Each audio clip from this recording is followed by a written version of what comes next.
Hey guys, Luxker here. Welcome back to Xenosaga Pied Piper fan recreation. Last time, we backtracked to a lot of familiar places to use Lactus's abilities to find treasures, and we learn about the history of the game itself. This time, we will finally jump into Klaus's mind to confront him about Voyager's whereabouts. Let's go ahead and get on to it. Captain, this one's ready to go. Would you like to log on? Let's do it.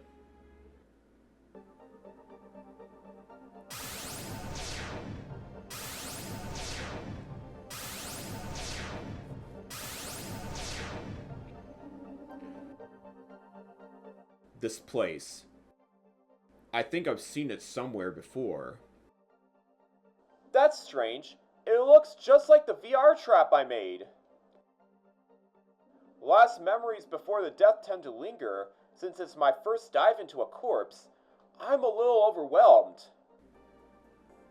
But parts of the data seem to be corrupted.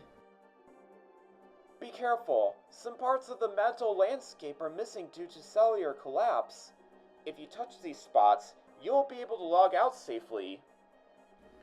So we just happen to be there as the memories disappear? Then this whole world is Klaus's consciousness at the moment of his death. Mikhail, where is Klaus's ego now? To uncover his memories, you'll need to find his shadow. Shadow? Yes, his shadow. It's the suppressed part of himself that Klaus buried during life. Due to cellular decay, Klaus's social persona, his social self, is gradually disappearing. Maybe the emotions Klaus denied in life still linger within the shadow. Where is the shadow? I can't say for sure. Think of it as a literal shadow. Understood. Has anyone successfully contacted the shadow before? I checked papers from TC 4400 onward. There were 1,513 cases of post-mortem dives. Out of these cases, 88 were successful. The remaining 1,425 aborted after sensing life-threatening danger. Among the successful dives, only 21 witnessed the shadow, and among those, only 3 managed to collect data. The other 18? What happened? The data collector's mind was contaminated. Could this cause mental trauma on our side? What's wrong? This isn't like you. Were you riled by that story? No, that's not it. It's something else. Not like that. Then what is it? With the advancement of communication, even people light years apart can share vast amounts of information. And with the development of the UMN, and even sensations and emotions can now be shared. But thinking we can even share death, isn't that just arrogance on our part? The ability to control life and death, isn't that something only gods can do? No, but I don't know if that's something only gods can do. But have you ever wondered about something like this? A long time ago, even before life itself emerged, it is said that consciousnesses were already there. I wonder if all consciousness was once connected as one. Maybe that consciousness still exists somewhere, and when we are born, we're several from that circle of awareness. Maybe the purpose of our existence is to return to that circle. But it's not possible to rejoin that circle while we are alive, is it? That's right. I once wondered if the only way to return was by taking our own lives. Thinking about that now, it feels like we're about to do it is a violation of that golden rule. Even as Realians, we've always thought that consciousness existed from the beginning. Maybe it's just a uniquely human way of thinking. Lactus, Melis, are you ready? Yes! Is everyone ready? The countdown begins in 1 minute. No matter what happens, be sure to return within 40 minutes. If communication is lost or anything unexpected occurs, I will initiate a forced lockdown from here. Alright, everyone check your timers. Confirmed. All set. Got it, confirmed. Alright, our target is Klaus's shadow. Considering the time needed for questioning, we only have 30 minutes to locate him. Everyone, move out! Alright, we're in Klaus's mind, shattering it in its seams. We can't really interact with these things, by the way, so it's something. And I want to actually talk about Melis and Lactus's conversation right there, because I find that really interesting in the way of, like, how Xenosaga treats the consciousnesses of people going through each universe, and how each of them are in the shared circle and somewhat. And I am gonna escape that real quick. These are new enemies right here. We get back to attack them. So yeah, we have yet another palette swap of UMN terrorists right here. This is a good opportunity to show off our new attacks that we have learned here. They're extremely weak to beam, by the way, so it's a good idea to actually showcase that off on Melis's turn, which is Beam Bull 2. Wow, really cool animation right here. This is a beam type attack that does a lot of damage to one enemy. It's basically a stronger Beam Bull with it's just a little bit more EP. I actually really want to take care of these UMN terrorists right now, because they can do a pretty powerful move that I don't want them to use here. So they can cast Medica M all on everybody, which I honestly think is really annoying. Also can cast like really strong techs as well, like Ice Bolt 2 as well. So anyways, we got them neutralized right there. Jan's level 19. And Melis learned Medica M as well. Not Medica M all though, so but yeah, going back to that conversation, honestly, like, Xenosaga really, like, you already see what the UMN symbol looks like, basically. It's just a snake just eating its own tail, like an Ouroboros symbol. That symbol basically means, like, everybody's just basically connected within, like, an eternal thing of some sort. And just, or like, just an eternal circle in a way. So, it's really cool that they actually showcase that connection there. And, like, here's another segment address right here, which we can actually open up right here. We're going to go ahead and select this right here, which contains 2 Rejuvenator DXs. These heal all HP and EP for all allies in a battle. And honestly, this is extremely helpful to have in later boss fights too. So, really good item right here to have. So, but yeah. But the point being that of Melis's conversation is she's beginning to think a lot more philosophically or psychologically about, like, what kind of what consciousnesses people are supposed to be having, just all connected within the world itself. So anyways, let's go ahead and continue onward. We have yet another palette swap of those giant enemies right here. These are called Arguses. When you confiscate them, like the previous enemies that we fought, we get an emerald from that, another barter item. Like the previous, actually no, these guys are extremely weak to beam, actually. So, well, we've got like our BP full, so let's go ahead and just spam them all. We don't want them to use Medica M all on everybody, so I'm gonna try my best to, like, take them all out. And yeah, we got a critical hit on that guy. I am gonna also use a special attack on you. Don't want them to heal everybody here. There we got that attack coming out. Actually, these guys aren't resistant to physical attacks, so let's just attack them normally. So that, yep, there we go. I took them out really quickly. Got another emerald from them. I Alright, ready to talk about something new in the OG version of Pied Piper? Well, there's an enemy that only appears here that's called a Tarnung, which means camouflage in German. They are actually based on an enemy in Xenosaga Episode 1 called a Kugel. Kugels are also based on a German word referring to big, round, open containers or military vehicles. That's a really cool reference right there. There's also another enemy that can only be seen in the original game too. Oh wow, everybody's casting Mecha M all right here. And that right there is a palette swap of the Proto-Cancer enemies that are called Shock Cancers. And, oh no, these guys won't shoot you and cause you to have cancer, but yeah, they will hurt you a lot if you were able to fight them off, so... Like the Tarnungs, the Proto and Shock Cancers are also based on an enemy in Episode 1 called Cyber Crabs and Shock Crabs. So as I mentioned before, the Cancers are actually what they're called in Japan and not crabs.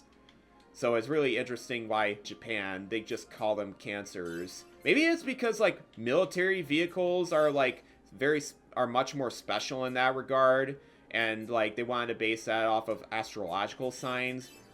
I just find that pretty interesting in my eyes, so... At least we killed them off here. We got some more traps that we have to avoid. But in this corridor right here, we have yet another hidden chest, which contains a Gustav vest. I sold the Gustav vest in the previous episode because I honestly think it's kind of a weaker vest right here, if I can describe it right here. You can only equip it on Jan.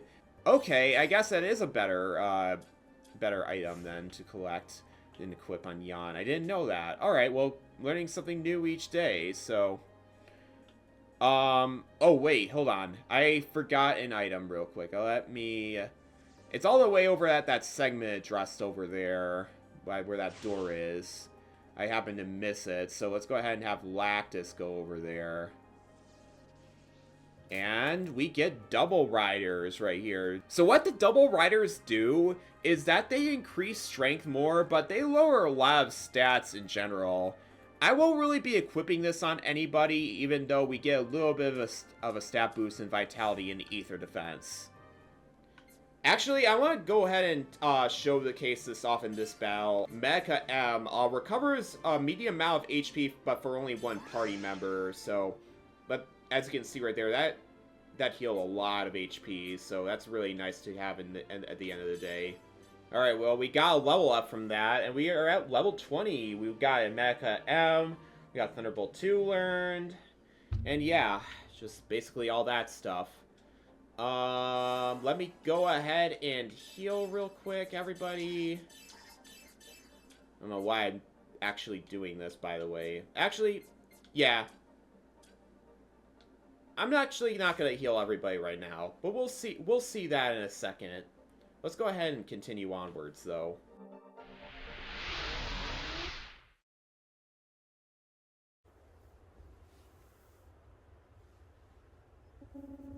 What is that? It looks like Klaus. No, it's something else. It's fragments of memory, not Klaus's shadow itself. Wait a second. I hear something. There it is! The promised goods! You've done well. You're getting the hang of it. Keep harvesting it diligently. Harvesting? What exactly are they harvesting? Quiet, Malice. You can disrupt their fragile memory. Hold on! I've been working hard for so long! When do I get to meet them? Meet them? He's a busy man. You won't meet him anytime soon. He's busy, huh? Of course. He's gathering far more endorphin programs than you are. Endorphin programs? Wait! I made a deal with him! I need to see him soon! Please! I'm begging you! I'm not saying you won't get to meet him. Or are you bailing out now? Ah! Then if you excuse me, when that time is right, we'll come to help himself with a new proposal. Klaus's fragile mind is starting to wear itself out.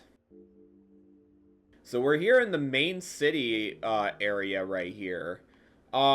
There's not really much going on around here in general, just a few chests scattered about right here. There's no traps or anything as far as I'm aware. You can go through this little building right here, just funnily enough here. However, in the OG version of Pied Piper, there were encounters that you would find in the city. Here you don't have anything. And according to Cyclone Fox, he made this change in the fan recreation because he thought it was super irritating to have encounters here. It would be a nice change of pace just going through here, just going like that. And we'll get to discuss why Cyclone Fox changed it a little bit here. I want to talk about the Promised Land that Klaus was saying earlier. Not only is it a reference to the Hebrew Bible, it is described as a land of milk and honey, both sweet things that children are drawn to. Melis and Lactus have their first syllables, which mean milk and honey in Latin. It just goes to show how much Takahashi goes to make his character so close to the story, and have a lot of meaning to him. Anyways, we got a few items that we collected here. We got a second double riders, which I'm not equipping, but we have a new armor for bugs, which we'll definitely equip right there. Right over here, we got a treasure chest, which contains a break knuckle, just a better weapon for a Yan right here. And we got yet another segment address 4. This right here contains a Vaquero, which is Lactus's ultimate weapon. We go to him right here. As you can see right here, that increases his ether attack and just regular attack, jumping by a whole ton right here. So it's a really helpful one to have too. So, alright, so let's go ahead and continue around here. Got another chest right here. This place is basically crammed in a whole ton of chests right there. That right there is a weapon for Lactus, but we already have his ultimate weapon already, so it's not super useful in general. Right here we got a med kit. And we got a hidden chest right here, as well as a regular chest, which contains a whip 13, and it's also really useless since we already have Lactus Bugs' strongest weapon. We can't really go forward right here, so let's go ahead and see what these kids are doing. Children? Is this part of Klaus's memory too? Probably. Hey, mister! Come play tag with us! Can they see us? Captain, what's their plan? Interfering with these memories is risky, but it might help us understand Klaus's shadow. Mister, are you not ready yet? Hurry up! We have no other choice. Time's running out, but let's try. Alright, you guys will be the demons, and I'll run away. When I say I'm ready, come catch me!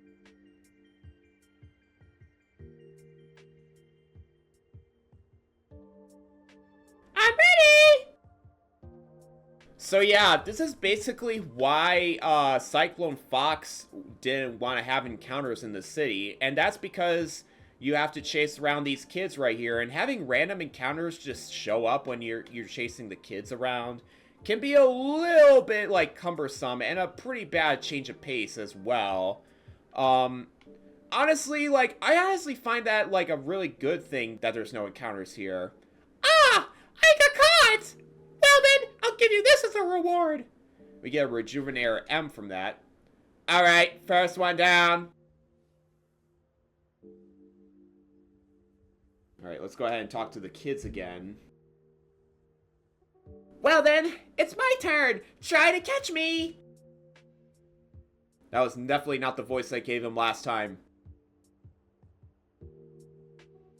I'm ready. So yeah, honestly, I actually find that like a really good thing that there's no encounters in this area, because like, why would you have random encounters when you have like something mandatory that you can only do here? It's just really weird. You guys are amazing! That went by so fast! I'll give you this. We get a booster pack from that. That makes 2. Let's keep going like this. Bugs, you look like you're having some fun. No, it's not like that. This is also one of our missions. Well, we got nothing else to do but to talk to him again. For the last round, I'll be your opponent. If you can catch me, I'll give you something nice. Real nice is real game, son. I'm ready! Yeah, honestly, like, I'm very glad Cyclone Fox just did this because, like, why would you have, like, random encounters when you're doing something mandatory, and it's just really annoying to even do in the first place. So I just don't really understand the point of, like, the original developer's intention by doing this. But catching these guys are pretty easy in the fan recreation regardless, so. I was confident, but I got caught so easily. You could totally be a police officer. Maybe you never knew. Here's the reward I promised. And we obtained a python. We got them all. But we still didn't find Klaus's shadow. Yeah, you're right. Mister, we need to head back home now. Let's play again sometime. Hold on a second. Do you kids know anything about a man named Klaus? Klaus, he's suffering. That's why. You have to save him. Well, we'll be going now. Thank you. What did they mean by Klaus's suffering? I don't know. I guess we'll have to ask Klaus ourselves. You're right. And we're running out of time. Let's move quickly.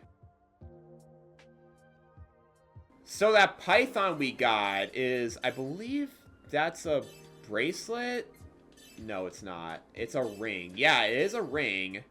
That right there nullifies poison and paralysis. I'm gonna go ahead and equip this on Lactus, actually. Only temporarily, because I find that useful for a future fight coming up ahead that involves a lot of paralysis. So, anyways, we played with the kids, and now we have a hint on where Klaus is going, and this part also opened up too. So, next time on Xenosaga Pied Piper fan recreation, we will continue in Klaus's mind to find where Klaus's whereabouts are, and I think we are getting closer. Anyways, guys, see you on the other side!